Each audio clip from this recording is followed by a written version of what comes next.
ก่อนเราเคยได้ให้สัญญากันเอาไว้จะทำน้องให้ความรักเขานานแล้วได้มาคำสัญญาจึงแปรผัน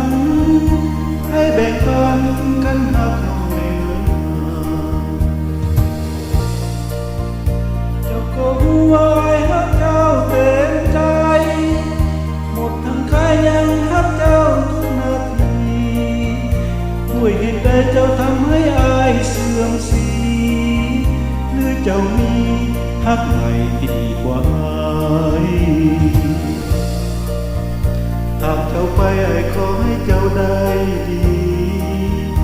จงสุขที่อยู่กับคนรักใหม่อย่าแปรผันทุกคืนและวันจนสบายส่วนตัวไอ้จะขอคองแต่ความคิดถึงเจ้าก็รู้ว่าไอ้ฮักเจ้าเต็มใจหมดทั้งกายยังฮักเจ้าทุกนาทีด้วยเหตุใดเจ้าทำให้อายเสื่อมสีหรือเจ้ามีฮักใหม่ที่ดีกว่าอาย